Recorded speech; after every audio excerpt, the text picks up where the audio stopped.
And when you look at the Putin-Trump summit, to try and put yourself in the dictator's mindset of Putin, you'd absolutely say yes. He feels like he's elevated. He's at Trump's status. There's no downside. The red carpet's rolled out for him. Saying yes to a meeting with Zelensky elevates Zelensky. I'm not convinced that he'll do that. We'll see. Maybe Trump can weave his magic, but it's an entirely different proposition, isn't it, Greg? It sure is, Kieran. I mean, quite honestly, this is impossible to follow and it doesn't make any sense. And it's partly because of Trump's, frankly, chaotic personality, which does sometimes yield results. But let's remember, Trump has levied the most savage and punitive tariffs in history on India because India is trading with Russia. Now, Trump is saying that Vladimir Putin has always been his great friend. There's no need for sanctions anymore. And that, 5 minutes ago, Trump was threatening Putin with the worst sanctions ever, including secondary sanctions on anyone who traded with Russia and so on. Now, Putin's won a great victory by getting that taken off the table completely. And Putin seemed to get everything he wanted out of that summit. Now, Putin is also slowly continuing to make advances on the battlefield, partly because with all the Allied support, China, Iran and North Korea supply Russia with much more than the Allies supply Ukraine. So Putin may well be just stringing things along. Every now and again, Trump comes to that conclusion. Remember, a few weeks ago, Trump said, Putin just tapping me along. He always talks nice, but then he keeps bombing.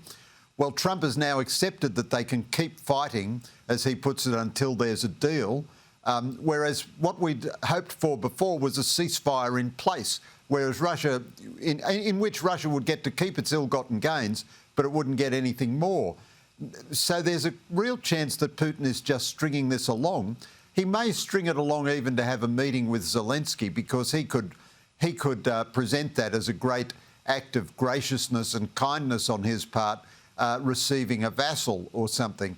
But really, today's messages are simply incompatible with the messages that came out of the Trump-Putin summit. Now, is Trump really playing four-dimensional chess and the rest of us don't understand it?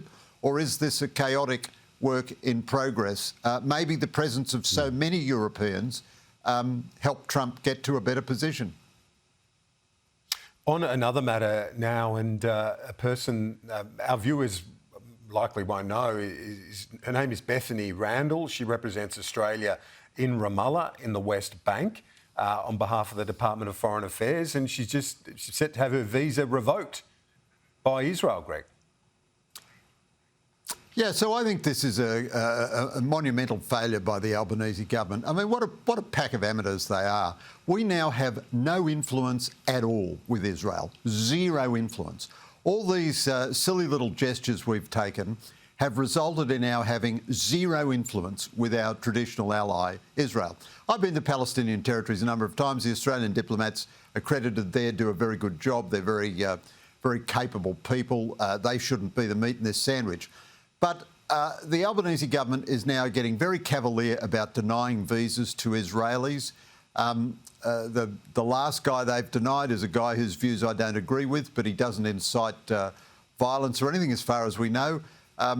And ultimately, the Israelis said, well, if you keep spitting at us every week, your diplomats can go home from the Palestinian territories. Now, I think that's an overreaction by the Israelis. I think it's very, very regrettable.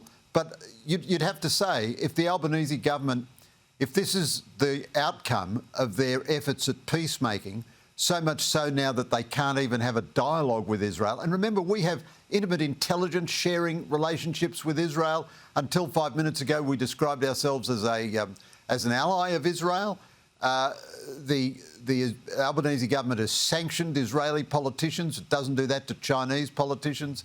I think it's a tremendous indictment of the failure of Albanese government diplomacy that it's come to this. We're denying Israeli members of parliament visas to come to Australia, and the Israelis are chucking our diplomats out. Well done. Brilliant, Canberra. Great outcome. And so when this arrives at the United Nations next month, it is going to be the number one issue. The Prime Minister will deliver his first address. This is the 80th General Assembly. And Greg, in years gone by, we were part of the minority, but happy to be there alongside the United States and others in not recognising a Palestinian territory yet because of various thresholds that hadn't been met. Now we're very much part of the majority, including nations like the UK, Canada, France joining on in recent times as well, Greg. Yes, and we've thrown our lot in with Cuba and Russia and every North Korea, every dictatorship you can imagine in the world. So, Kieran, you know, it's very difficult to get people to think clearly about this. Recognition is not a sort of a beauty contest or a gold star or something. You recognise a new state when it comes into being. Now, of course, the United Nations has a built-in anti-Israel majority. The African Muslim coalition is anti-Israel and will always vote against Israel. And the United States and her allies have typically stood up against that, stand up for principle. The other thing to remember is that we have absolutely zero influence in the Middle East. So Albanese's talked more about the Middle East than I've ever heard him talk about,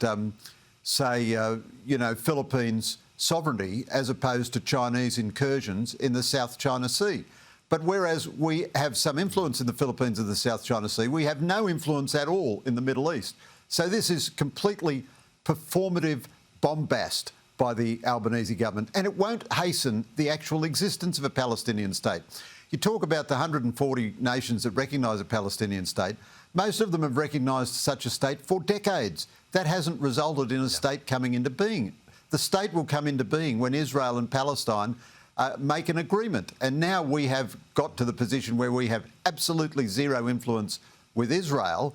But, you know, Albanese can perform for the left wing of the Labor Party and the Green voters in the seats that he thinks are important. I think it's a sign that Australian politics is becoming obsessed with issues about which it has no competence, and it is a dereliction of the traditional position of Western solidarity that the Australian government has had, and it's kind of completely meaningless anyway. It won't advance. No Palestinian kid will be better off as a result of this gesture. And what we're getting from the Albanese government increasingly is gesture politics.